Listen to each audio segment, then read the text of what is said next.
Hello, Assalamu alaikum everyone. It's me Maliha Salim here. आज I just wanted to discuss few important topics. हम लोग पढ़ेंगे जो हमारी रिसेंट रिपोर्ट आई है अप्रैल में, world economic outlook report which was published by IMF. इसके अलावा हम लोग देखेंगे कि क्या IMF किस तरीके से हमारे ऊपर इन्फ्लुएंस कर रहा है, IMF है क्या, और ये जो अभी इतनी ज़्यादा हमारी economic crisis Pakistan is facing now days, इस इकोनॉमिक क्राइसिस के पीछे IMF का कितना % तक हाथ है. ठीक है, फिर हम टाइप्स ऑफ लोन्स देखेंगे IMF के, फंक्शंस देखेंगे IMF के. इसके ये जो IMF का टॉपिक है, इट्स नॉट लाइक मतलब करंट अफेयर्स टॉपिक और Pakistan affairs topic. This organisation you also have to study in political science as well. So आप लोगों को पता है हमेशा से मैं ऐसा मतलब टॉपिक चूज़ करती हूँ जिससे एक डोमेन ना कवर हो, डिफरेंट उसकी डायमेंशंस हो और काफ़ी आपकी जो है डिफरेंट मतलब सब्जेक्ट्स की तैयारी हो जाए. सो IMF is one of that topic, क्योंकि आपने इस टॉपिक के बारे में पॉलिटिकल साइंस में भी पढ़ना है, क्योंकि आपकी जो पेपर 2 है ग्लोबल ऑर्गेनाइजेशंस का, उसमें आपकी IMF, ECO, European Union, world trade organisation, इन सब मतलब टॉपिक्स के बारे में आपने पढ़ना होता है. ठीक है, तो इस वजह से मैंने I have decided that will discuss international monetary fund today, कि what it is actually, what are its function and what is the report of world economic outlook report. ठीक है, इससे पहले I just would like to congratulate हमारी political science के मतलब जितने भी स्टूडेंट्स 2019 की जिन्होंने अटैम्प्ट दिए, they have scored a very good marks. Like Dawood Salimi जिसने सेकंड पोजीशन ली है फ्रॉम इन CSS एग्जामिनेशन 2019, उन्होंने भी बहुत अच्छा स्कोर किया पॉलिटिकल साइंस में. और यू ऑल नो कि 90% जो जिन बच्चों ने पॉलिटिकल साइंस ऑप्ट किया था, वो जैसे first position holder, second position holder और फोर्थ पोजीशन होल्डर, उन्होंने बहुत अच्छा जो है पॉलिटिकल साइंस में स्कोर किया है. मतलब it's a very like you can see that it's a very scoring subject. Apart of that let's start. इसके अलावा मैं अपना मतलब जो अल-बहरिया का उसका रिज़ल्ट आया जुडिशरी का, उनको उसके बारे में मैं बताना चाहूँगी कि हमारी मतलब 100% जुडिशरी का इंटरव्यू का रिज़ल्ट आया है और 33% रिटन रिज़ल्ट है. So let's start, let's discuss the most important topic which is IMF. IMF क्या है, किस तरह बनी. पहली बात ये, IMF जो थी फॉर्म हुई थी 1945 में, ब्रेटन वुड कॉन्फ्रेंस हुआ था. ये ब्रेटन वुड कॉन्फ्रेंस क्यों हुआ था, क्या इसकी वजह थी? इसकी यही वजह थी कि आपका इकोनॉमिक रिसेशन आती है 1929 से लेके स्टार्ट हो जाती है, जिसमें आपकी वर्ल्ड इकॉनमीज़ कोलैप्स कर जाती हैं, जिसमें आपकी जो है काफ़ी मतलब मसले शुरू हो जाते हैं, स्टॉक एक्सचेंज मार्केट मतलब क्रैश कर जाती हैं. तो उसमें उसके बाद जो है मतलब सारे जितनी भी अलाइड नेशंस थी, उनको फ़ील हुआ कि बहुत ज़्यादा ज़रूरत है कि एक ऐसी मतलब इंस्टीट्यूट बनाई जाए, एक ऐसी फंडिंग इंस्टीट्यूट बनाई जाए जिससे जो है नेशंस जिनकी इकॉनमीज़ वीक हैं या जिनकी इकॉनमीज़ रिसेशन में है, तो उनको उनकी हेल्प की जा सके. तो इस पे टॉक्स होना शुरू हो गई, मतलब डिफरेंट नेशंस ने स्टार्ट कर दी अपनी टॉक्स. स्टार्टिंग में 123 नेशंस इन्वॉल्व हुई ब्रेटन वुड कॉन्फ्रेंस में. उधर उन्होंने डिसाइड किया कि हमें एक ऑर्गेनाइजेशन बनानी जो एक ट्रेड को रेगुलेट करेगी, एक ऑर्गेनाइजेशन, और एक ऑर्गेनाइजेशन ऐसी होगी जो लोन्स दिया करेगी आपके डिफरेंट कंट्रीज़ को ड्यूरिंग एनी लाइक डिज़ास्टर और एनी पेंडेमिक सिचुएशन और any when the countries are in need of loans. जैसे कंट्रीज़ की मतलब इकॉनमी बहुत ज़्यादा वीक होनी शुरू हो जाएगी. तो तब 1945 में इंटरनेशनल मॉनेटरी फंड बनाया गया ब्रेटन वुड कॉन्फ्रेंस में डिस्कशन के बाद, आफ्टर द इफ़ेक्ट्स ऑफ 1930 की जो हमारी आई हुई थी इकनॉमिक रिसेशन आई थी, जब आपकी वर्ल्ड इकॉनमीज़ कोलैप्स कर गई थी. अच्छा, तो इसके बाद एक आपकी ये बनाई गई, इसका जो IMF का हेडक्वार्टर है वो वाशिंगटन DC में है. इसमें 189 मेंबर्स कंट्रीज़ हैं जिन्होंने जो इसकी मतलब सिग्नेचरीज़ हैं और जो इसका हिस्सा हैं. ठीक है, और इसका IMF जो बनी थी वो मैं अगेन रिपीट कर रही हूँ 1945 में बनी थी। अब रिसेंटली IMF ने अपनी रिपोर्ट दी है अप्रैल में, जो रिपोर्ट आई है इसकी वर्ल्ड इकोनॉमिक आउटलुक रिपोर्ट।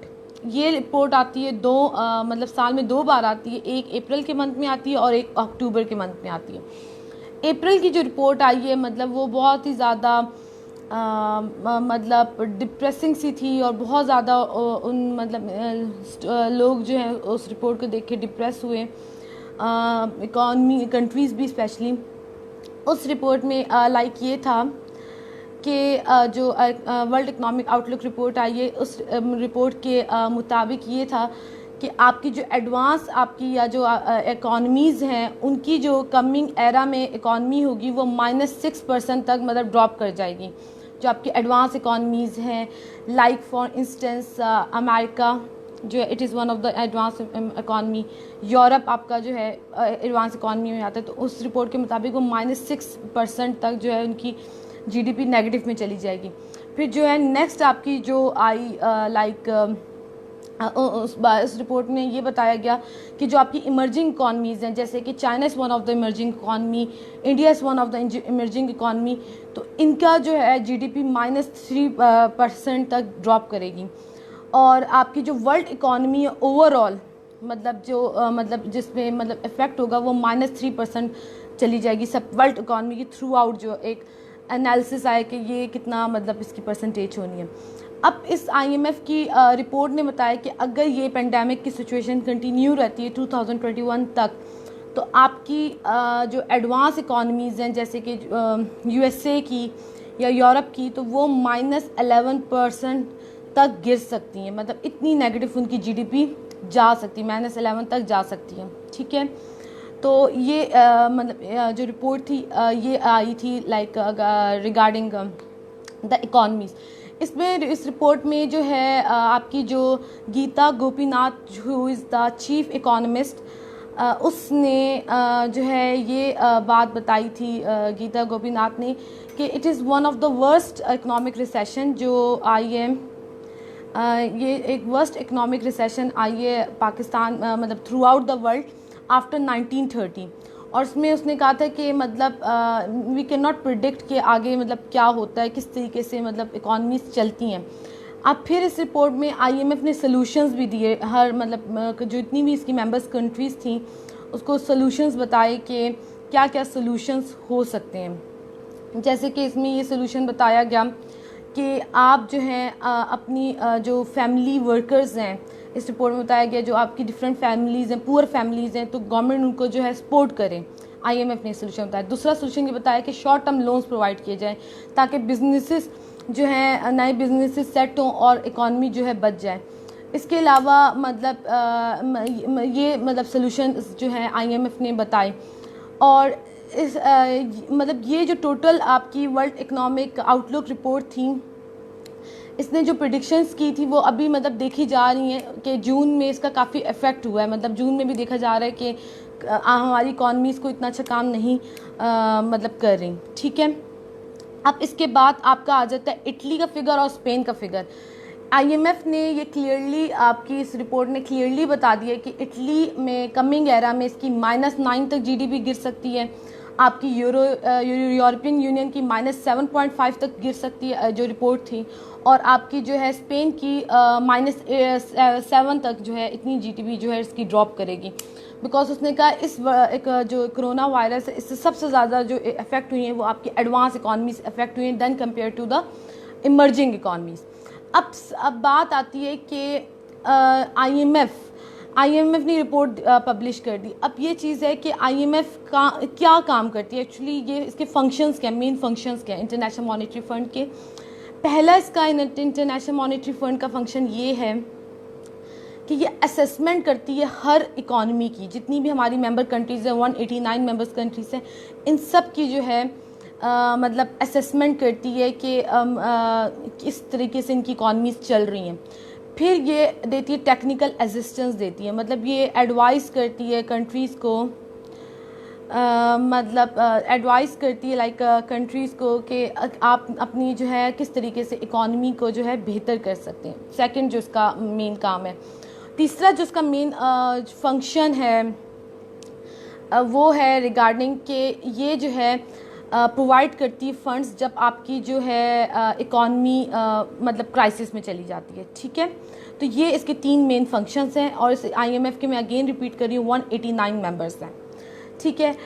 सो मतलब ये इसके 3 मेन फंक्शंस हैं। अब कौन कौन से टाइप्स ऑफ लोन जो है IMF प्रोवाइड करता है, मतलब there are different types of loans जो IMF दे रहा है। पहला जो टाइप है लोन का वो है flexible credit line. Flexible credit line loan वो लोन है जो लोन किसी कंट्री को तब दिया जाता है जब कंट्रीज़ को लग रहा होता है कि उनकी इकॉनमी क्राइसिस में चली जाएंगी, जब कोई इतना बड़ा इशू नहीं होता। ये शॉर्ट टर्म लोन होता है जब कंट्रीज़ को मतलब उन्हें प्रिडिक्शन जब कंट्रीज़ कर रही होती हैं कि फ्यूचर में हमारे साथ कुछ बुरा होने वाला है, तब जो है फ्लेक्सिबल क्रेडिट लाइन लोन दिया जाता है। उसके बाद दिया जाता है सेकंड जो है प्रिकॉशनरी लेंडिंग। ये लोन आपको मतलब कंट्रीज़ को तब दिया जाता है जब IMF असेसमेंट करती है कि बैलेंस ऑफ पेमेंट या जो है काफ़ी मतलब नेगेटिव में जा रही है, मतलब इतनी अच्छी नहीं चल रही, तो इस को दिया जाता है। ये भी शॉर्ट टर्म लोन होता है। इसका मतलब कि कंट्री की जो इकॉनमी इतनी ज़्यादा क्राइसिस में नहीं है, लेकिन ये प्रिकॉशनरी लेंडिंग की जा रही है कि एज अ प्रिकॉशन कि अल्लाह ना करे कि खुदा ना खास्ता इकॉनमी को कुछ नुकसान हो, इससे पहले ही लोन प्रोवाइड किया जाता है। नेक्स्ट जो आपकी आती है प्रिकॉशनरी लेंडिंग के बाद आता है आपका stand by arrangement. Stand by arrangement means कि एक लोन जो एक एज अ स्टैंड बाय आपका एक्ट करता है। फॉर एग्जांपल आपके पास हमारी इलेक्ट्रिसिटी मतलब चली जाती है, लोड शेडिंग हो जाती है, तो हमारे पास स्टैंड बाय ऑप्शन क्या होता है, UPS का या जनरेटर का। ये इसी तरह ये लोन है स्टैंड बाय अरेंजमेंट, जो लोन जो है बिफोर टाइम मतलब प्रोवाइड कर दिया जाता है, जिसमें ये होता है कि मतलब ये चीज़ इंश्योर की जाती है कि मतलब इकॉनमी जो है ज़्यादा क्राइसिस में ना चली जाए, बिल्कुल नेगेटिव बैलेंस ऑफ पेमेंट ना चली जाए, ठीक है। और जो हमारा लास्ट लोन है that is extended fund facility जो पाकिस्तान को मिला है। इसका मतलब है कि economy is in a very मतलब इकॉनमी जो है बहुत ही ज़्यादा ट्रबल में है। Extended fund facility this loan clearly मतलब ये जो है वो करता है, शो करता है कि आपकी जो है फिस्कल डेफिसिट चल रहा है, आपकी इकॉनमी जो है फुल मतलब क्राइसिस में चली गई, फॉरेन रिजर्व्स ख़त्म हो गई हैं, आपकी balance negative balance of payments चली गई हैं। अब इस लोन ये लोन जो है रिसेंटली जो है 13 बेल आउट पैकेज में पाकिस्तान को दिया गया ये लोन एक्सटेंडेड फंड फैसिलिटी, जिसको फाइनलाइज किया था 2019 में। ये $6 बिलियन का लोन था। इससे क्या इफ़ेक्ट हुआ है, अब जितने भी हमारे फॉरेन इन्वेस्टर्स थे, जब हमें एक्सटेंडेड फंड फैसिलिटी लोन दिया गया, ऑब्वियसली जितने भी हमारे एनालिस्ट थे उन्होंने ये चीज़ एनालाइज़ की कि इस लोन के बाद जो है हमारी बहुत ज़्यादा जितनी भी फॉरेन इन्वेस्टमेंट थी वो बाहर चली गई है, मतलब कैपिटल फ्लाइट हो गया, लोगों ने अपनी इन्वेस्टमेंट्स पाकिस्तान से निकालना शुरू कर दिए। बिकॉज ये लोन ये क्लियरली एक्सप्लेन कर रहा था, जो हमें एक्सटेंडेड फंड फैसिलिटी लोन मिला था, कि Pakistan economy is not working good right now days. तो लोगों ने अपनी जो है जितनी भी इन्वेस्टमेंट्स थी, जो फॉरेनर्स थे उन्होंने अपनी इन्वेस्टमेंट्स निकालनी शुरू की, कैपिटल फ्लाइट होना शुरू हो गया, जिसकी वजह से हमारी इकॉनमी और रिसेशन में जाना शुरू हो गई और हमारी इकॉनमी जो है वीक होना शुरू हो गई। अच्छा, अब जो IMF का लोन है वो इतना आसानी से पहले तो मिलता नहीं है, और अगर वो मिल जाए तो वो बहुत ही ज़्यादा स्ट्रिक्ट पॉलिसीज़ रखता है। इस बार जो डील हुई है, IMF ने कहा कि हम आपको लोन देंगे, लेकिन you have to follow whatever we will be मतलब इंस्ट्रक्टिंग यू, हम आपको जो भी कहेंगे, आपको जो भी इंस्ट्रक्शंस देंगे, आपने हमारी इंस्ट्रक्शंस को फॉलो करना है। अब IMF ने बहुत सारी इंस्ट्रक्शंस दी। पहले तो IMF ने कहा जो आप लोग सब्सिडीज़ देते हैं अपनी पाकिस्तानीज़ को, मतलब आप वैसे सब्सिडीज़ दे रहे हैं, एग्रीकल्चर में सब्सिडीज़ दे रहे हैं और डिफरेंट सब्सिडीज़ दे रहे हैं, लेबर को सब्सिडी दे रहे हैं, या जिस इंडस्ट्रीज़ को सब्सिडीज़ दे रहे हैं उस सब्सिडीज़ को आप लोगों ने कट कर देना है। वो हम लोग जो दे रहे थे वो हम दे रहे थे रुपीज़ लाइक 2.5 बिलियन हम सब्सिडीज़ अपनी जो है देते थे अपनी डिफरेंट इंडस्ट्रीज़ को, स्पेशली एग्रीकल्चर को। तो उन्होंने कहा वो आप सब्सिडीज़ नहीं देंगे। सेकेंडली उन्होंने कहा कि आप अभी जो बजट आया, IMF ने पहले ही इंस्ट्रक्ट कर दिया था कि जितनी भी गवर्नमेंट एम्प्लॉयज़ हैं उनकी सैलरीज़ को जो है यू विल नॉट इंक्रीज़, मतलब इनकी सैलरीज़ को फ्रीज़ कर दिया जाए, बिकॉज जो है ये चीज़ जो है जो आपका पाकिस्तान है उसकी इकॉनमी इतनी टाइम पे स्ट्रांग नहीं, तो इसको देखते हुए अब तीसरी बात जो उन्होंने IMF ने पाकिस्तान को की कि आप लोगों ने जो है मतलब जो हम आपको इंस्ट्रक्शंस दे रहे हैं उनके मुताबिक काम करना है। आपने हमें अपनी CPEC में जितनी भी आपकी इन्वेस्टमेंट चल रही है या जितनी भी आपकी स्पेंडिंग चल रही है वो हमें शो करनी है, ठीक है। और चौथी बात की IMF ने क्लियरली कर दी है पाकिस्तान को कि पेंडेमिक के बाद फ़ौरन से पहले गैस और इलेक्ट्रिसिटी की जो कीमतें हैं वो इंक्रीज़ की जाएं। तो अगर कोरोना पेंडेमिक के बाद जो है अगर गैस या इलेक्ट्रिसिटी की कीमत इंक्रीज़ हुई, वो तो होनी है, तो आप प्लीज़ मतलब इतना ज़्यादा हाइप क्रिएट ना करना, ठीक है।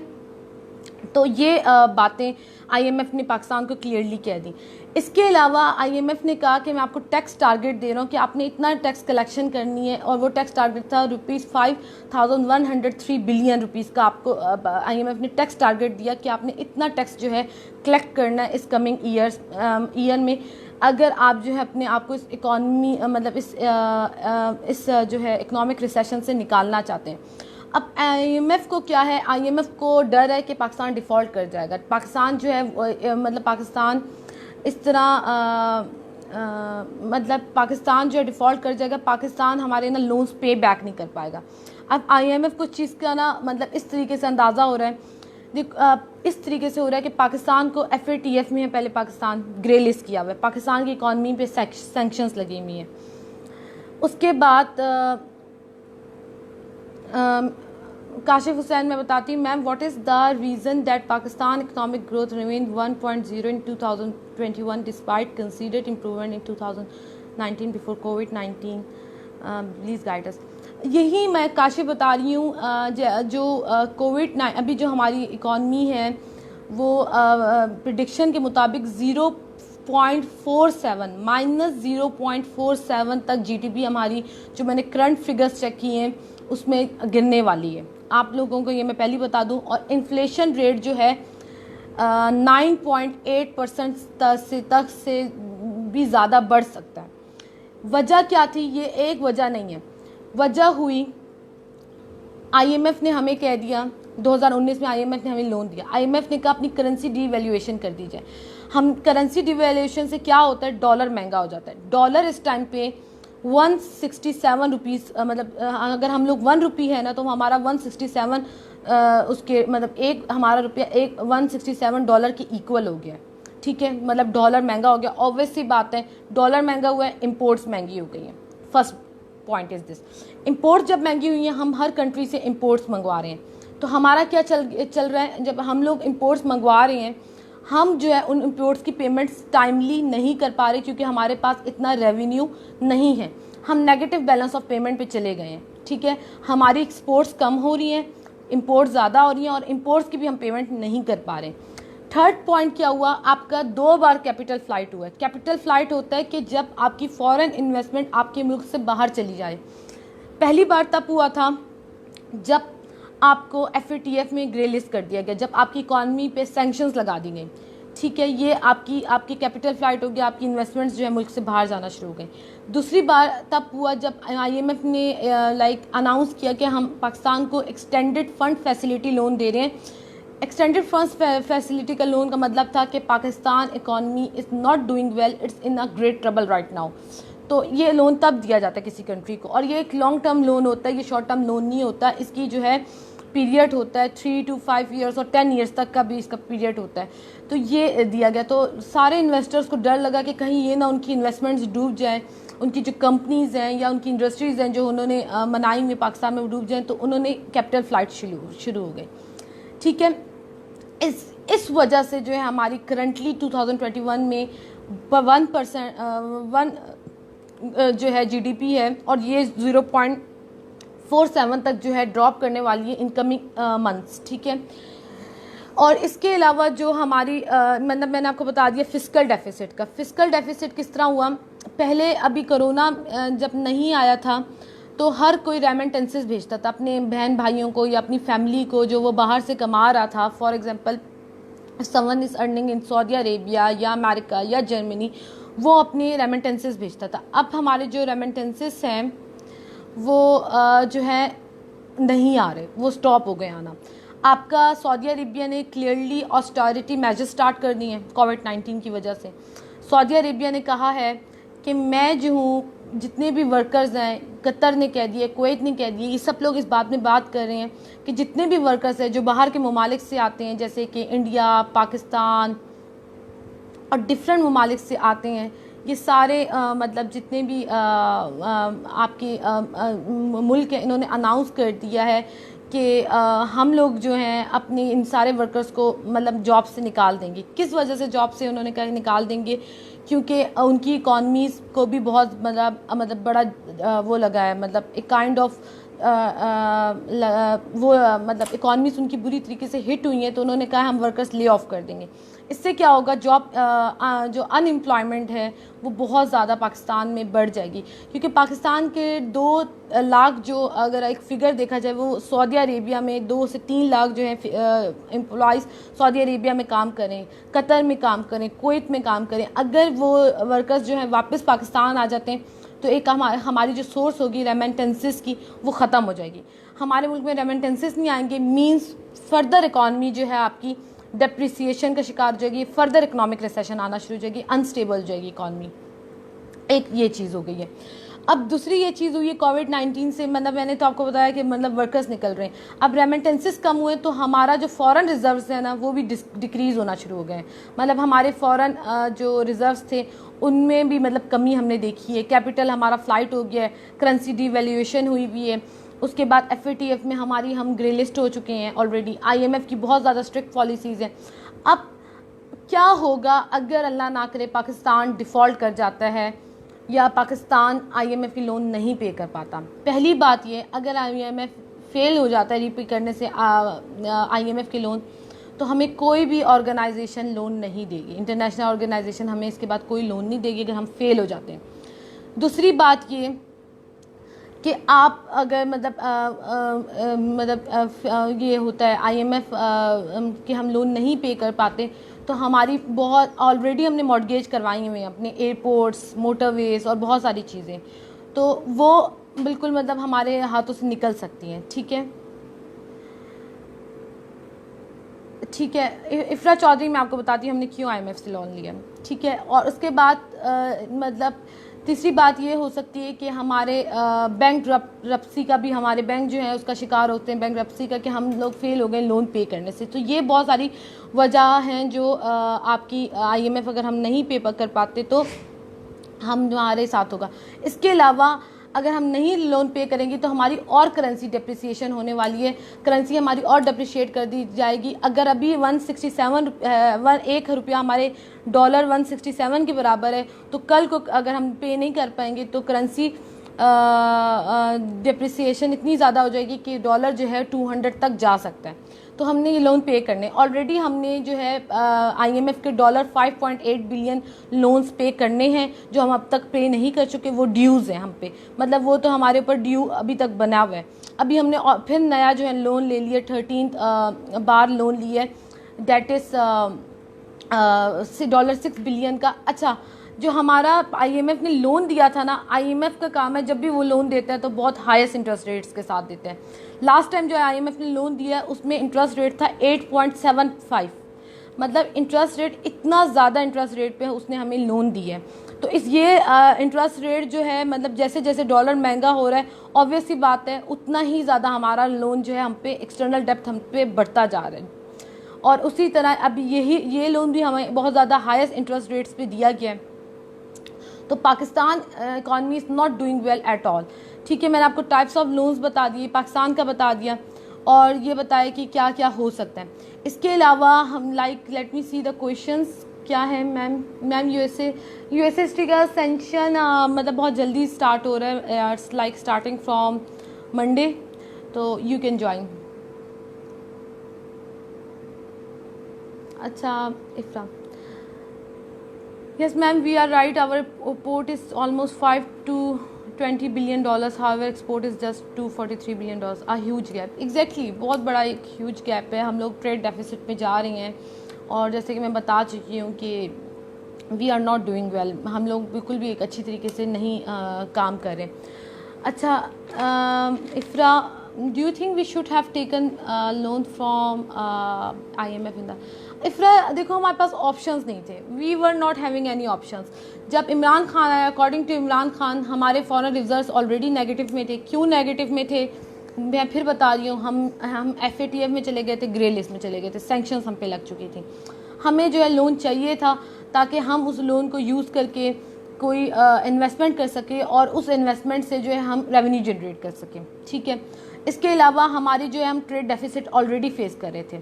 इसके अलावा 2018 में करेंसी डिवैल्यूएशन की है स्टेट बैंक ने इस बेसिस पे कि हमारी एक्सपोर्ट्स बढ़ जाएंगी, लेकिन हमारी एक्सपोर्ट्स इस काबिल ही नहीं थी कि वो बढ़ें, क्योंकि हमारी कॉम्पिटिशन्स में कौन है, इंडिया और बांग्लादेश, वो हमसे बेहतर प्रोडक्ट्स ऑफर कर रहे थे, इसलिए हमारी एक्सपोर्ट्स नहीं बढ़ी। और जिसकी वजह से हम लोगों ने हर किसी के दरवाजे पे नॉक किया। हम डिफरेंट खान मुल्क गया, सऊदी अरेबिया ने भी हमें जो है बेल आउट पैकेज दिया $6 बिलियन का। उसके बाद हम लोगों ने चाइना से भी बात की, चाइना ने भी हमें डिफरेंट इन्वेस्टमेंट्स का ऑफ़र दी। फिर finally IMF was the last option कि हम अपनी इकॉनमी को बचा सकें, और ये हमने 13 बार IMF से लोन लिया है। कंपैरिजन भी आपका आ सकता है कि इंडिया का क्या मतलब हो रहा है। इंडिया ने सिर्फ 1991 में 2 IMF के लोन के पैकेजेस लिए हैं, और इस टाइम पे इंडिया जो है IMF की फंडिंग में कंट्रीब्यूट करता है। IMF का जो हेडक्वार्टर है वो वाशिंगटन DC में है, और इसमें 3 बड़े मेन कंट्रीब्यूटर्स हैं। First is America, second is Japan and third is China. ये इसकी फंडिंग में मेन करते हैं, और India is one of the contributor country. मतलब इंडिया ने सिर्फ एक ही साल में 2 बार लोन पैकेजेस लिए थे, वो 1991 में लिया था। उसके बाद इंडिया ने मतलब इस तरह IMF से लोन नहीं लिया, जबकि हम लोग 13वीं बार ले चुके हैं। IMF ने कहा कि पाकिस्तान की इकॉनमी इसलिए रिसेशन में है क्योंकि पाकिस्तान ने आज तक मेरी बात नहीं मानी। मैं पाकिस्तान को असेसमेंट करके बताता हूँ कि वो कौन सी पॉलिसीज़ करे, वो महंगाई करे, वो सब्सिडीज़ ख़त्म कर दे, वो गवर्नमेंट एम्प्लॉयज़ की गवर्नमेंट एम्प्लॉयज़ की सैलरी स्टॉप कर दे, वो जो है टैक्स बढ़ाए, GST बढ़ा दें, जनरल सेल्स टैक्स बढ़ा दे। मैं सब उसको गाइड करता हूँ, लेकिन पाकिस्तान ने जितनी भी बार लोन लिया उस तरह मुझे फॉलो नहीं किया। इस वजह से अब तक पाकिस्तान की इकॉनमी रिवाइव नहीं कर सकी। और अब ऑब्वियस सी बात है, अभी करंटली इमरान खान के अगेंस्ट बहुत ज़्यादा मतलब लोग जो हैं डिप्रेशन का शिकार हैं, and everyone is just claiming this thing that Imran Khan is not doing well. तो ये इसी वजह से हो रहा है क्योंकि IMF इमरान खान को बहुत ज़्यादा प्रेशराइज कर रहा है कि your economy is not doing well, and we are feeling कि हमें इस बात का ख़तरा है कि आप जो है डिफ़ॉल्ट में चले जाएंगे, हमारे लोन्स पे नहीं कर सकेंगे। तो हम जो आपको कह रहे हैं, जिस तरह हम आपको कर रहे हैं उस तरह आप करें, ठीक है। अभी पेट्रोल की प्राइसेस इंक्रीज़ हो गई हैं, लाइक 100 पे चला गया पेट्रोल, पहले इट वाज लाइक 76। तो ये भी अब जो पॉलिटिशियंस हैं, जो इमरान खान की पार्टी वाले हैं, वो यही क्लेम करें कि IMF ने हमें कहा था, so we have increase the prices. अब गैस और इलेक्ट्रिसिटी की भी प्राइसेस इंक्रीज़ होंगी आफ्टर द पेंडेमिक की वजह से इमरान खान ने कहा था कि मैं अपने लोगों को रिलैक्स करूंगा क्योंकि बहुत सारे लोग जॉबलेस हो गए हैं, तो मैं इंक्रीज़ नहीं करूंगा। लेकिन आफ्टर पेंडेमिक IMF ने स्ट्रिक्टली कह दिया कि प्राइसेस इंक्रीज़ की जाएँ। आपने देखा होगा किसी भी गवर्नमेंट एम्प्लॉय की सैलरीज नहीं बढ़ी एक्सेप्ट सिंध वालों ने अपने गवर्नमेंट एम्प्लॉयज़ की बढ़ाई हैं, बाकी किसी सूबे ने नहीं बढ़ाई, बिकॉज IMF ने क्लियरली कह दिया था सैलरीज को फ्रीज कर दिया जाए। सो दीज आर द मतलब मेन थिंग्स के किस तरीके से जो है आपका मसले चल रहे हैं। IMF ने अपनी इस करंट रिपोर्ट जो आई है अप्रैल में 2020 में वर्ल्ड इकोनॉमिक आउटलुक में क्लियरली ये बात की है कि corona does not know any border, so we have to like cooperate with each other. उसने इंटरनेशनल फोरम भी ये कहा है कि हमें अब इंटरनेशनली हर नेशन को कोऑपरेट करना पड़ेगा कि सोल्यूशन भी जो होना चाहिए कोरोना का या इकोनॉमिक रिसेशन का, ये जो है it must be international solution, क्योंकि कोरोना किसी की बॉर्डर्स को नहीं जानता। तो ये इसने IMF ने क्लियरली अपनी इस पे बात की थी। अच्छा, एक और चीज़ है कि कुछ स्टूडेंट्स पूछ रहे थे कि मिस वर्ल्ड बैंक के और IMF के लोन में क्या फ़र्क होता है। Okay, any question how to enroll. Shahzad Fida, if you wanted to enroll in the course, there is a link given in the description. You can just click on the link and you can, I will guide you कि आप किस तरह enroll हो सकते हैं. Ma'am political science की class कब start करनी है? पॉलिटिकल साइंस की क्लास हमारी स्टार्ट हो रही है from 4 July. Best books for USA history की मंजुमदार की बुक है, इट्स वेरी गुड. और इसके अलावा यूएसए हिस्ट्री की जो बुक है सर ज़ुल्करनैन की, वो भी अच्छी बुक है. एंड जेंडर स्टडीज़ की सर नासिर खान की एक बुक आती है, एक HSM की आ रही है बुक जेंडर स्टडीज़ की. वैसे जेंडर स्टडीज़ आप ज़्यादा ऑनलाइन कर लें, मतलब इंटरनेट से कर लें रिसर्च करके, तो ज़्यादा बेहतर रहेगा. उसके अलावा क्रिमिनोलॉजी के लिए मतलब डिफरेंट राइटर्स ने बुक लिखी है, लेकिन जो इतना मैंने जिस बुक से अपना पढ़ा था, मैंने वर्ल्ड टाइम्स की बुक से पढ़ा था क्रिमिनोलॉजी. और एक और बुक थी, वो भी क्रिमिनोलॉजी की थी, वो भी सर नासिर खान की ही बुक से मैंने पढ़ा था. लेकिन मैंने जो है ज़्यादा रिसर्च की थी इंटरनेट पे, मैं रिसर्च पे बिलीव करती हूँ. डीन्यूक्लियराइजेशन फेलिंग टू पे loan, yes it can cause denuclearisation. आपको पता है हम लोगों ने जब भी IMF से लोन लिया है ना, तो हमने अपनी प्रॉपर्टी को मॉर्गेज करवाया है. इफ़ वी फेल टू पे लोन, तो हम अपनी प्रॉपर्टी मॉर्गेज करवाते हैं. हमारे एयरपोर्ट्स, हमारे मोटरवेज, हमारे डिफरेंट पोर्ट्स, कमर्शियल एयरपोर्ट्स जो हैं हमारे इस टाइम पे मॉर्गेज हुए हैं. इफ़ वी फेल टू पे लोन्स, ऑब्वियस ही बात है क्या होता है, अगर आप लोन नहीं दे पाते तो आप जो चीज़ मॉर्गेज हुई होती है वो किसके पास चली जाएगी? IMF के कंट्रोल के पास चली जाएगी. जिस तरह चाइना के पास हमारा गवादर पोर्ट चला है, मतलब लीज पर, इस तरीके से हमारे साथ हो सकता है.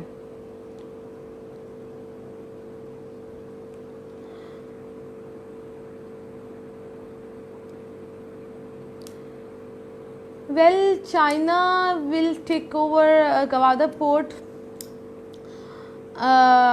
like Hebnet, yes it can take, because हम लोगों का obvious सी बात है, we are not able to pay the loans of IMF. तो how we can think of this कि 2030 तक हम चाइनीज़ लोन्स देंगे. और बहुत सारी मतलब जो पाकिस्तान के एनालिस्ट हैं वो यही क्लेम करें कि चाइना की ये चाइनीज़ डेब्ट डिप्लोमेसी चल रही है. चाइना जो है हमें इतने जो लोन्स दे रहा है या कर्जा दे रहा है, ये हमें हमारे मतलब मुल्क में कॉलोनीज़ बनाना चाहता है. ये एनालिस्ट की बात है, ये मेरी अपनी से बात नहीं है. तो लाइक मतलब we can not predict the situation कि आगे पाकिस्तान के आने वाले हालात में क्या होना है.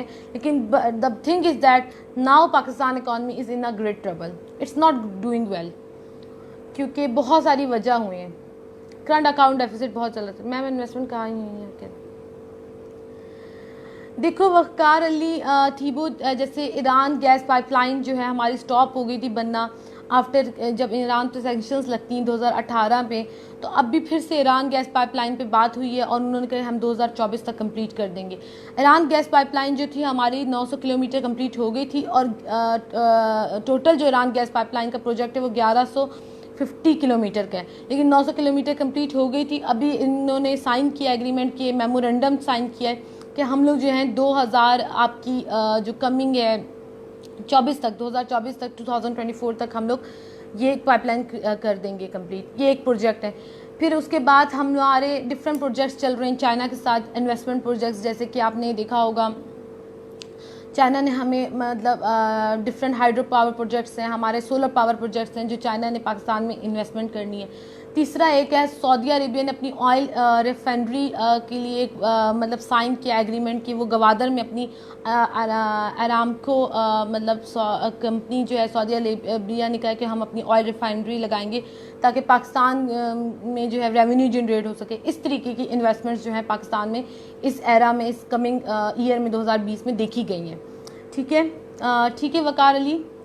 अच्छा ma'am class for Humayun Khan, मैं जो हूँ एंथ्रोपोलॉजी की क्लास नहीं लेती, मैं I am just teaching USA history and political science.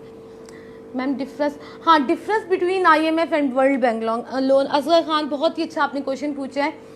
Asghar difference ये है, IMF का जो लोन होता है वो तब दिया जाता है जब आपकी इकॉनमीज अच्छा काम नहीं करें.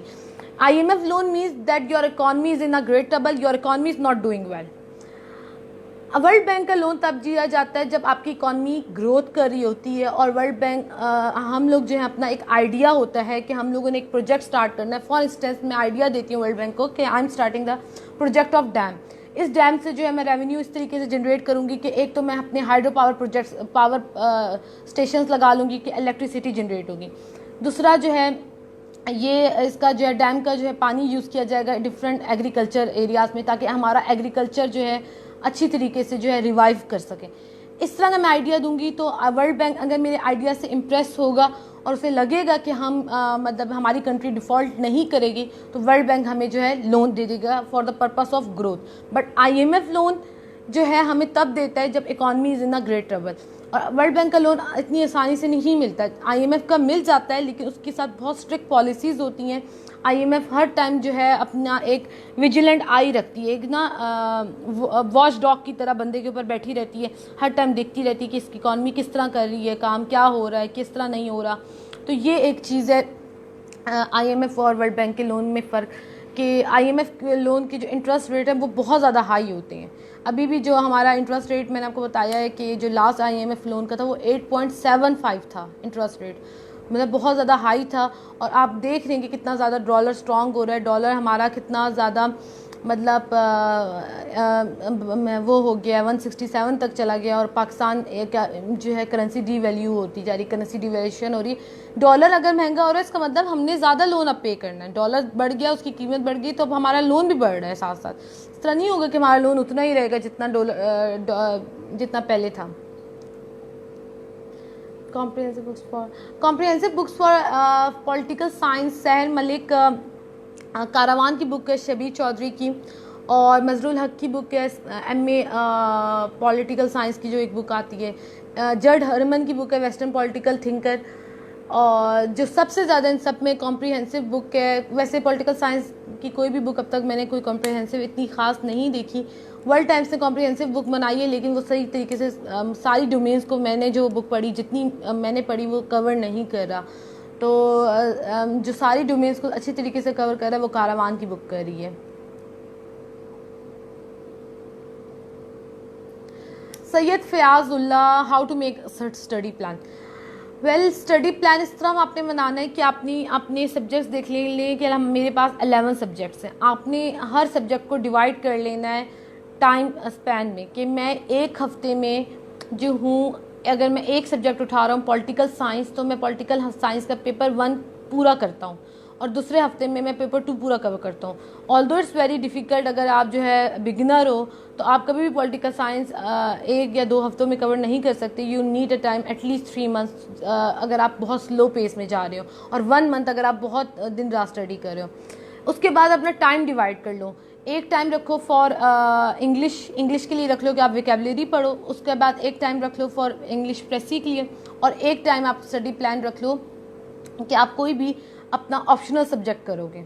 ठीक है, तो इस तरीके से जो है आप अपनी कंपलसरी और ऑप्शनल को साथ लेके चल सकते हो, क्योंकि इंग्लिश वोकेबलरी याद करना बिल्कुल भी मुश्किल नहीं है।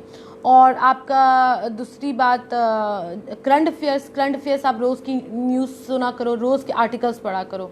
और तीसरी बात, आप कोई भी ऑप्शनल सब्जेक्ट अपना साथ लेके चलोगे तो आपके अंदर एक सेटिस्फेक्शन होगी, मतलब 2-2 घंटे हर मतलब सब्जेक्ट्स को दिया करो। अरसलान, हाँ मैंने बता दिया कि डिफरेंस क्या है।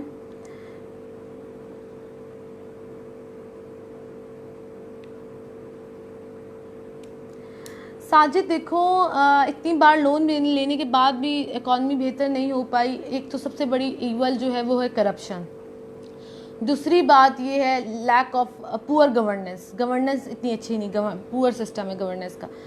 अब आप लोन ले रहे हो, उस लोन को आपका तो ये कॉस्ट बेनिफिट एनालिसिस होता है, आपका कॉस्ट बेनिफिट एनालिसिस जो हमारे इकोनॉमिस्ट कर रहे हैं वो इतना अच्छा नहीं है, स्ट्रॉन्ग नहीं है। मतलब एक वो प्रोजेक्ट स्टार्ट करते हैं, पेशावर का जो था मेट्रो प्रोजेक्ट था वो स्टार्ट हुआ but it was not successful, उस पर इतनी फंडिंग लगी, इतनी ज़्यादा उस पर पैसे लगाए गए, सक्सेसफुल नहीं हुआ, वो बिल्कुल बंद पड़ा, कोई रेवेन्यू जनरेशन नहीं हो रही पेशावर के मेट्रो प्रोजेक्ट से। इस तरीके की जो lack of cost benefit analysis की वजह से हमने ऐसे प्रोजेक्ट्स पे भी पैसे लगा दिए। नांदीपुर प्रोजेक्ट, वो भी मतलब कोई से रेवेन्यू जनरेट नहीं हो रहा, बिल्कुल बंद पड़ा हुआ, करप्शन का शिकार है। स्टील मिल्स, हमारी पाकिस्तान स्टील मिल्स कब से वो बंद पड़ी हुई है। कितनी ज़्यादा वो मतलब उसमें जो है मसले चल रहे हैं, वो भी करप्शन का शिकार है। इस तरीके के जो प्रोजेक्ट्स हैं और इतनी ज़्यादा हमारी करप्शन हुई है, जैसे कि आपने आप स्कैंडल्स देखे होंगे, वो करप्शन और आपकी पुअर गवर्नेंस, आपकी लैक ऑफ कंसेंसस एक तो बिल्कुल नहीं है। आपकी हर प्रोविंस का अपनी सोच है। अलग मस्जिद बनाई हुई है, सिंध ने अलग मस्जिद बनाई हुई, बलूचिस्तान ने अलग मस्जिद बना रखी है। अभी रिसेंटली आपने देखा होगा अख्तर मैंगल भी जो है गवर्नमेंट छोड़ के चला गया। इस तरह की जो चीज़ें होती हैं, जब कंसेंसस नहीं है तो कोई भी आपकी इकोनॉमिक पॉलिसी अगर बनेगी भी ना तो इम्प्लीमेंट नहीं होगी, इम्पोज नहीं होगी। अब सिंध ने जो है बजट में ये किया कि इंक्रीज़ कर दी सैलरीज गवर्नमेंट एम्प्लॉयज़ की। अब बाकी जो प्रोविंसेस हैं उनके क्या गवर्नमेंट एम्प्लॉयज़ फील नहीं करेंगे कि सिंध वालों ने इंक्रीज़ कर दी, हमारी नहीं इंक्रीज़ हुई। एक कंसेंसस नहीं, एक यूनिटी नहीं है। करप्शन बहुत ज़्यादा है, पुअर गवर्नेंस बहुत ज़्यादा है। उसके बाद लैक ऑफ लीडरशिप क्वालिटीज़ है, जिसकी वजह से हमारी इकॉनमी बेहतर हो ही नहीं पा रही। और उसके अलावा हम पे जो है फॉरेन प्रेशर भी बहुत ज़्यादा है। हमें FATF में क्यों किया गया? हमें FATF में इसलिए डाला गया कि हम लोग टेररिस्ट फंडिंग कर रहे हैं। अब हमारी अगर कोई भी टेररिस्ट एक्टिविटी हमारे मुल्क में होती है तो ये हम लोग बदनाम होते हैं, इससे हमारी कोई अच्छी रेपुटेशन नहीं होती। अभी रिसेंटली जो है आपका एयरप्लेन क्रैश किया है PIA का रिसेंटली एयरप्लेन क्रैश किया है। तो यूरोपियन कंट्रीज़ है वो ये सोच रही हैं कि हम लोग पाकिस्तान की फ़्लाइट्स जो हैं यहाँ लाना बंद कर दें, क्योंकि पाकिस्तान के जो पायलट्स हैं उनके पास बोगस डिग्रीज़ हैं, उनकी वो जो है फेक उनके पास डिग्रीज़ हैं। उनके पास डिग्रीज़ भी नहीं है कि वो सही तरीके से एयरलाइन उड़ा सकें। अगर अल्लाह ना करे वो फ़्लाइट्स हमारी बंद कर देते तो हमारी वहाँ से भी जो रेवेन्यू जनरेशन हो रही है वो भी ख़त्म हो जाएगी। तो इकॉनमी फर्दर जो है रिसेशन में जा सकती। इस तरीके से मतलब हम टेररिज्म, इस तरह के कुछ वाक़यात उससे बदनाम है। करप्शन में पनामा लीक्स जो आई हैं, पनामा लीक्स जो इसमें नवाज शरीफ का बहुत बड़ा रोल था, इस वजह से ये सब कुछ हुआ है। According to your opinion, ma'am, how we get freedom from IF and other power hubs trap? Which strategies are best? How to move forward? Shahzad नाज से देखो, पहली बात ये कि सबसे पहले हमने अपने डोमेस्टिक इश्यूज़ को सॉल्व करना है। सबसे पहले अगर आप अपना ओपिनियन दोगे, आप बोलोगे, आप इसको डोमेन्स में डिवाइड कर लोगे। पॉलिटिकल इश्यूज़ को पहले हमने रिजॉल्व करना है, इकोनॉमिक इश्यूज़ को, सोशल इश्यूज़ को। पहली बात पॉलिटिकल इश्यूज़ में हम आ जाते हैं आपके जो है डोमेस्टिक इश्यूज़, जिसमें हमारी प्रोविंसेस के इश्यूज़ चल रहे हैं। काउंसिल ऑफ कॉमन इंटरेस्ट का काम है कि वो एक मीटिंग जो है अरेंज करे, जिसमें वो आपके जितने भी ग्रीवेंसेस हैं या रिजर्वमेंट है प्रोविंसेस की, उसको रिजॉल्व किया जाए और एक नया NFC अवार्ड बनाया जाए, उसका नया फार्मूला बनाया जाए, जिसमें देखा जाए कि कितनी फंडिंग देनी चाहिए है आपकी प्रोविंसेस को, कि जिससे जो है आपकी इकॉनमी बच जाए और आपका इकॉनमी अच्छी तरीके से काम कर सके। फिर एक FBR का काम है कि वो हर प्रोविंस को वो FBR वैसे हर प्रोविंस को टैक्स टारगेट देता है, वो अलग बात है, प्रोविंस जो है अचीव करने में फेल हो जाता है। एक टैक्स टारगेट को इंश्योर किया जाए कि वो पूरी तरीके से टैक्स टारगेट जो है आपका अचीव हो। अब टैक्स टारगेट किस तरह अचीव पूरी तरीके से हो सकता है? प्रोग्रेसिव टैक्स सिस्टम हो। जिस तरह FBR ने रिसेंटली कहा था कि 50,000 से अब जो बड़ी ट्रांजैक्शन होगी उसके ऊपर जो पूछगिछ की जाएगी, ताकि पता चल सके कि कहीं इंटरनेशनल फंडिंग तो नहीं चल रही। फिर आपने अगर कोई प्रॉपर्टी लेनी है, अब सारा सिस्टम बायोमेट्रिक कर दिया गया। ये FBR ने किया कि टैक्स हमारा मतलब सिस्टम बेहतर हो सके, प्रोग्रेसिव टैक्स सिस्टम। फिर एक आप ये फॉरवर्ड दे सकती हैं कि जो हमारी सोशल आप अगर फैक्टर देंगे ना, सजेशन देंगे social factors, unity is very important among the people. Unity किस तरह हम लोग शिया सुन्नी कन्फ्लिक्ट्स को ख़त्म कर दें, बलोच पंजाबी कन्फ्लिक्ट्स जो बलोचों के और पंजाबियों की कन्फ्लिक्ट्स चल रहे हैं बलूचिस्तान प्रोविंस में या शियों के साथ जो चल रहे हैं उनको रिजॉल्व कर दिया जाए। सिंध के जो ग्रीवेंसेस चल रहे हैं कि सिंध को कभी मतलब कुछ मिला ही नहीं, उनको रिजॉल्व कर दिया जाए, ये सोशल है। इंटरनेशनली हम लोग इन चीज़ों को कैसे सॉल्व कर सकते हैं? इंटरपोल का यूज़ किया जाए। इंटरपोल जो है आपकी इंटरनेशनल पुलिस है कि वो हमें बताए अगर कोई मतलब टेररिस्ट ऑपरेट कर रहा है या अगर कोई टेररिस्ट हमारे मुल्क से चला गया है, उसका प्रॉपर यूज़ किया जाए। फिर एक जो है हर मुल्क से जो है बायलैटरल नेगोशिएशन के through different trade agreement sign किए जाए ताकि ज़्यादा से ज़्यादा जो है इन्वेस्टमेंट हमारे मुल्क में आए। और हमें क्या चाहिए कि हमें बिज़नेस को इजी कर देना चाहिए, शॉर्ट टर्म्स लोन देने चाहिए कि ज़्यादा से ज़्यादा जो है लोग आसानी से अपना बिज़नेस कर सकें। और बिज़नेस पे कोई इस तरह स्ट्रिक्ट पॉलिसीज़ नहीं रखनी चाहिए कि लोन इस तरह मिलेगा और मुश्किल से मिलेगा, फिर उसके ऊपर इंटरेस्ट रेट बहुत हाई रख दें। अगर इंटरेस्ट रेट बिज़नेस में बहुत हाई होंगे तो लोग जो हैं डिस्करेज होंगे इन्वेस्टमेंट से, क्योंकि इंटरेस्ट रेट फॉर इंस्टेंस अभी अनाउंस भी हुआ था कि इंटरेस्ट रेट जो है 0.07% जो है डिक्रीज़ कर दिया जाएगा ताकि बिज़नेस जो है ज़्यादा प्रमोट हो और इकॉनमी जो है थोड़ी सी स्टेबल हो जाए। सो ये सोल्यूशंस है शहजाद, ठीक है।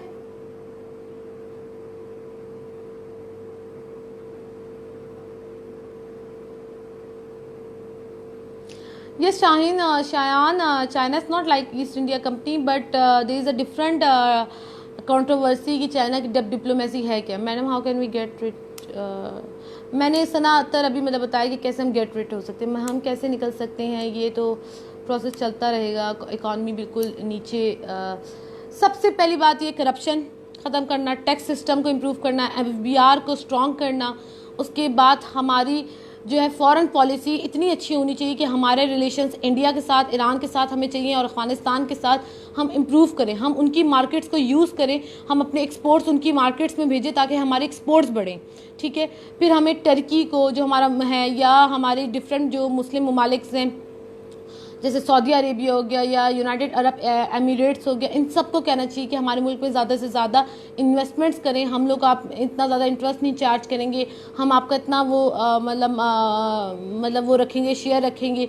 इस तरीके से जो है आपकी इकॉनमी बेहतर हो सकती है। लेकिन in the end the first thing is proper governance to curb corruption and to ensure the proper role of law enforcement agencies, कि वो properly law enforcement agencies ये चीज़ इंश्योर करें कि हमारे मुल्क में टेररिज्म ख़त्म हो सके, ताकि हम लोग जो हैं FATF से बाहर आ जाएं, ताकि हमारी जो है इकॉनमी थोड़ी बेहतर हो जाए, जो हमारे ऊपर सैंक्शंस लगी हुई है वो सही हो जाए।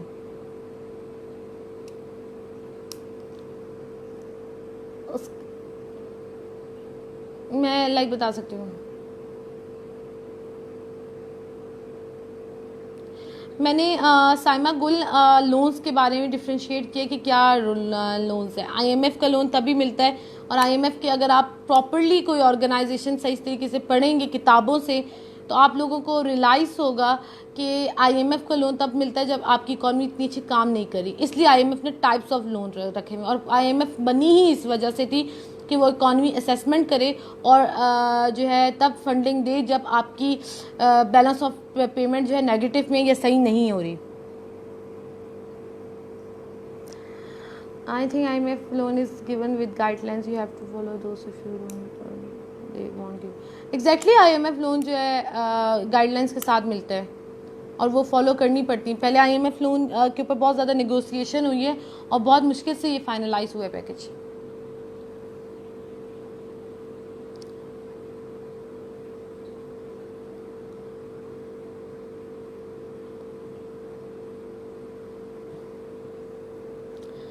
असगर खान, हमारी करेंसी हमने इंटेंशनली 2018 में स्टेट बैंक ने डिप्रिशिएट की थी, डीवैल्यू कर दी थी ताकि हमारी एक्सपोर्ट्स बढ़ सके। एक्सपोर्ट्स किस जैसे हम अपनी करेंसी डीवैल्यू करेंगे तो हमारी जो एक्सपोर्ट्स हो जाएंगी वो सस्ती हो जाएंगी। तो हमने ये परसीव किया था कि हम जब अपनी किसी एक्सपोर्ट्स किसी कंट्री में भेजेंगे तो हमारी लोग जो है सस्ता होने की वजह से लोग ज़्यादा से ज़्यादा हमारे प्रोडक्ट्स खरीदेंगे। लेकिन ये नहीं हुआ क्योंकि हमारे कंपटीशन में इंडिया और बांग्लादेश है जो हमसे बेहतर प्रोडक्ट्स ऑफर कर रहे हैं और हमारी एक्सपोर्ट्स नहीं बढ़ी और करेंसी डिवैल्यूएशन का हमें इतना फ़ायदा नहीं हुआ और डॉलर जो है हमारा स्ट्रांग हो गया।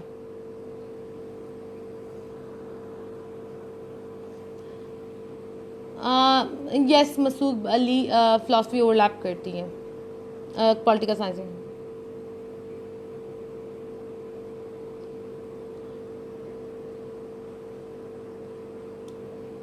हुमायूं खान, पेंडेमिक का यही इफ़ेक्ट्स हैं कि आपका पेंडेमिक जो पाकिस्तान की इकॉनमी पे ये इफ़ेक्ट किया है कि आपके रेमिटेंसेस कम हो गए हैं।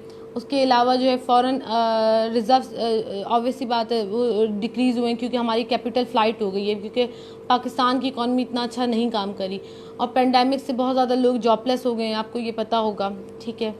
मतलब ये जो इसके मेन आपके पेंडेमिक से इफ़ेक्ट्स आए, इससे ज़्यादा जो है आपकी एडवांस इकॉनमीज इफेक्ट हुई है देन कंपेयर टू आपकी इमर्जिंग इकॉनमीज। और पेंडेमिक यही मतलब जॉबलेस अनएम्प्लॉयमेंट आई है, आपकी कैपिटल फ्लाइट हुआ है क्योंकि आपकी और रेमिटेंसेस कम हो गए, क्योंकि जो बाहर के मुल्क वाले थे जिनको जॉब्स थी, जैसे कोई सऊदी अरेबिया में करा था या डिफरेंट ममालिक में करा था, उनकी भी जॉब्स जो हैं चली गई। Who is ruling our PM और army in real? Who is ruling our country, prime minister, army? Hussein Mubarak, like army and our prime minister on the same page, and same page means that there is a rule of both. So I cannot comment upon this. दोनों एक साथ चल रहे हैं, एक साथ consensus corporation के साथ चल रहे हैं. They are trying to do things better. Let's see. Much more professional economists to drive effective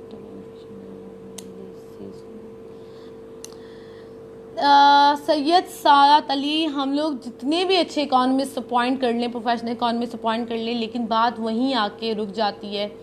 we are facing the issue of corruption हर डिपार्टमेंट में हो रही है, हर डिपार्टमेंट में नेपोटिज़म हो रहा है, मतलब मेरिट बेसिस पे आपकी सिलेक्शन नहीं हो रही, नेपोटिज़म हो रहा है, करप्शन बहुत ज़्यादा चल रही है. किस डिपार्टमेंट से करप्शन ख़त्म की जाएगी? अभी कोई भी अगर अभी फॉर एग्जांपल गवर्नमेंट ने अनाउंस किया कि शुगर के प्राइसेस में कम करता हूँ, शुगर माफिया आ गया. शुगर माफिया ने क्या किया कि चीनी को ज़ख़ीरा करना शुरू कर दिया. चीनी को ज़ख़ीरा इसलिए करना शुरू कर दिया कि चीनी मार्केट से जो है ख़त्म हो जाए, आउट हो जाए, और चीनी की प्राइसेस जो है हाई चली जाए. इस तरह की जब चीज़ें ऑपरेट होंगी तो एक हर लेवल पे करप्शन होगी, तो किस तरीके से एक प्रोफेशनल इकॉनमिस्ट भी इस मुल्क में काम कर सकता है? क्योंकि इन द एंड वो भी यही कहेगा कि पहले आप अपने हर डिपार्टमेंट से, अपनी ब्यूरोक्रेसी से, अपने हर डिपार्टमेंट से करप्शन ख़त्म करें, फ्रॉम ग्रेड 1 टू ग्रेड 22. तो ये ग्रेड 1 से ग्रेड 22 इतने डिपार्टमेंट्स हैं, वो किस तरीके से वो होगा? आपका एक क्लर्क हो, आपका एक PN हो, वो तक आपकी करप्शन में शामिल होते हैं. तो अब ये तो बहुत मतलब इस वजह से कुछ मतलब पाकिस्तान को यही चाहिए कि अब इस चीज़ पे काम करना शुरू करें. करप्शन पे जैसे काम करना शुरू होता है, जैसे मीर शकील मीर का स्कैंडल आ गया, नवाज शरीफ की बात आ गई, नवाज शरीफ मुल्क छोड़ के चला गया, आपकी जुडिशरी क्वेश्चन मार्क लगा देती है. क्योंकि हमारी जुडिशरी जो इंडिपेंडेंट है, वो सुप्रीम जुडिशरी कहती है कि आपने किस बेसिस पे इस पर केस किया है, क्या हो रहा है, ये किस तरह हो रहा है, वो एक बड़ा क्वेश्चन मार्क है. हमारे मुल्क में अपोजिशन अलग बैठी है, जुडिशरी अलग होकर बैठी है, पार्लियामेंट अलग बैठी है, एक कंसेंसस नहीं है, यूनिटी नहीं है. अभी जैसे टर्की में आपका कोरोना इसलिए ख़त्म हो गया क्योंकि टर्की में अपोजिशन लीडर्स ने भी फंड्स रेस किए, अपनी उन्होंने सैलरीज जो हैं लेने से इनकार कर दिया, अपनी सैलरीज कटवा दी कि हमारे मुल्क को बच जाए, हमारी इकॉनमी बच जाए. उन्होंने फंड रेज की कि हम लोग कोरोना को, एपिडेमिक को सही कर सके, इसे फेस कर सके. लेकिन हम लोग जो हैं इस तरह कुछ भी नहीं करते.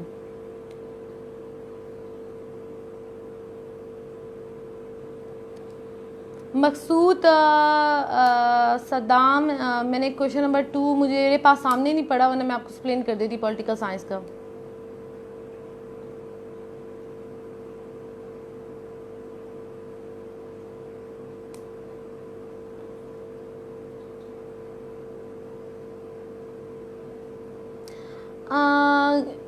Are these classes free? Ma'am, why don't we trade in our own currency? Islamic minimum, know your opinion on which form of government suits our country. Which form of government suits our country? हमारी country में 2 governments तो रह चुकी हैं, आफ्ताब अहमद. एक थी democracy और एक कहते हैं डिक्टेटरशिप, मतलब आर्मी का रूल.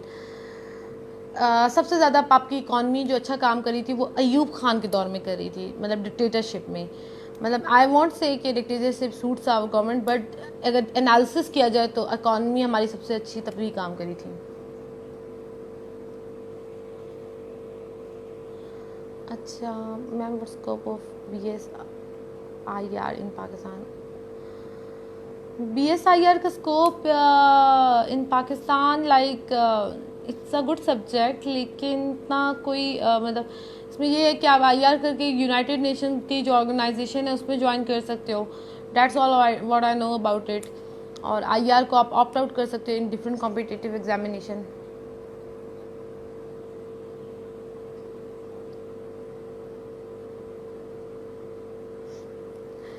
शाखाना, अगर आपने देखा प्रेसिडेंट ने हमारा जो है उसने एक वो चलाई थी, आरिफ अलवी ने एक एड चलाई हुई थी कि उसमें उसने कहा था कि स्टॉप यूजिंग लाइक जो आपके प्रोडक्ट्स हैं, जो इम्पोर्टेड प्रोडक्ट्स हैं, उसको स्टॉप यूजिंग इम्पोर्टेड प्रोडक्ट्स और यूज़ पाकिस्तान लोकल प्रोडक्ट्स।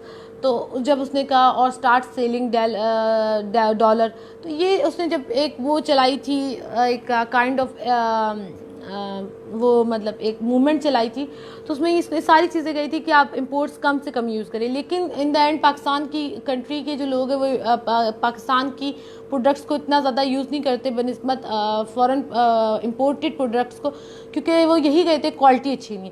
अभी फॉर इंस्टेंस आप कोई भी क्रीम यूज़ कर रहे हैं, वो आप इम्पोर्टेड क्रीम यूज़ करें। पाकिस्तान के आप वो जो है पॉन्ड्स या इस तरह की क्रीम्स नहीं यूज़ करते, आप डिफरेंट क्रीम्स यूज़ कर रहे होते हैं, लाइक डफ हो गया, निविया हो गया, इस तरह की आप क्रीम्स यूज़ करते हैं। इस छोटी मैं एग्जांपल दे रही हूँ। तो आप इंपोर्टेड प्रोडक्ट्स पाकिस्तान के अवाम यूज़ करें, उनको अवेयरनेस देनी पड़ेगी कि वो जो है पाकिस्तान प्रोडक्ट्स यूज़ करें, लेकिन इन द एंड वो यही कहते हैं कि हम क्वालिटी नहीं है पाकिस्तान के प्रोडक्ट्स की।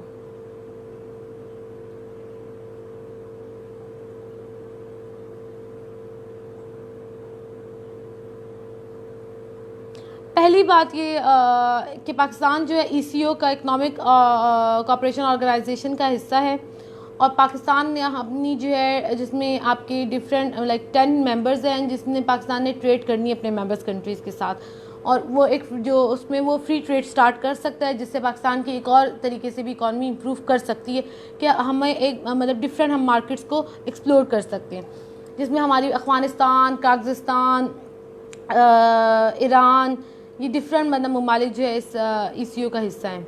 टर्की, सनातन, हाँ ऐसा भी हो सकता है कि नेट से भी अगर आप रिसर्च करने में अच्छी हो तो आप कर सकती हो, पढ़ सकती हो अच्छी तरीके से।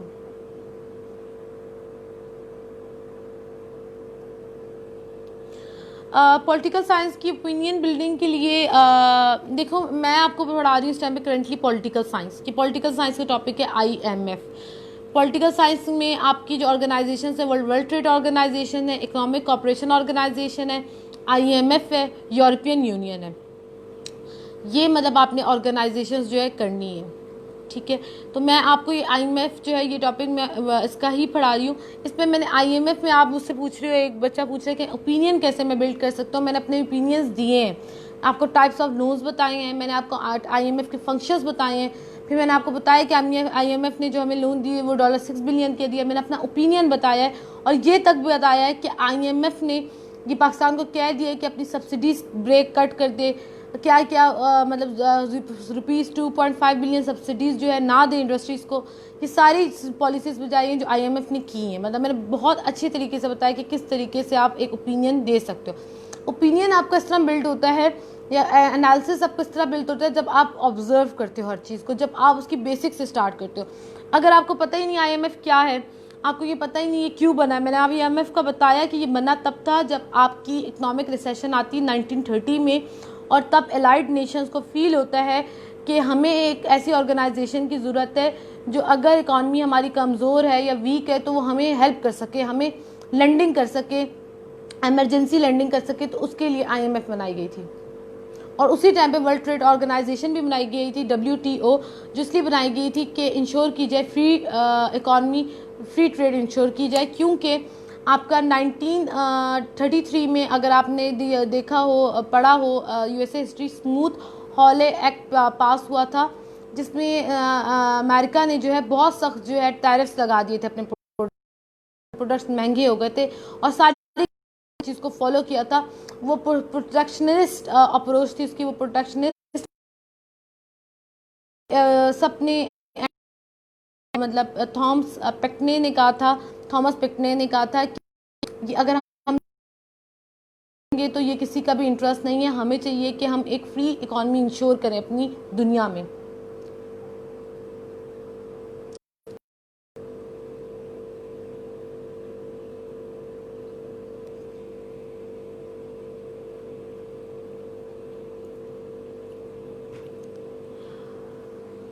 Seher Malik. What are like could privatization है कि इसको पीआईए को और पाकिस्तान स्टील मिल्स को प्राइवेट कर दिया जाए इस वजह से क्योंकि दोनों इतना अच्छा काम नहीं कर रहे, और प्राइवेटाइजेशन से हो सकता है कि एक मतलब बेहतर इनका परफॉर्मेंस हो जाए। जैसे कि रिसेंट इंसिडेंट हुआ है जिसमें आप बदनामी हुई है और यूरोप सोच भी रहे कि हमारी फ्लाइट, तो इस तरीके की इंसिडेंट्स को ओवरकम करने के लिए अल्लाह ना करे दोबारा हो, तो ज़रूरी है कि प्रॉपर पायलट्स ट्रेन हो, वो साइकोलॉजिकली तौर पे स्टेबल। एक सजेशन दूंगी कि जब भी कोई पायलट जा रहा हो, मतलब उसका एक साइकोलॉजिकल इंटरव्यू से कर लिया जाए, एक साइकोलॉजिकल उसका ओवरव्यू ले लिया जाए कि साइकोलॉजिकली स्टेबल है। अभी जो रिसेंट इंसिडेंट हुआ है उसमें तो ये कहा गया है कि वो साइकोलॉजिकली तो आप स्टेबल नहीं था, he was discussing about corona during during the flight. तो इस तरीके से जो एक एनालिसिस कर लिया जाए ताकि इस इंसिडेंट से फ्यूचर में बचा जा सके।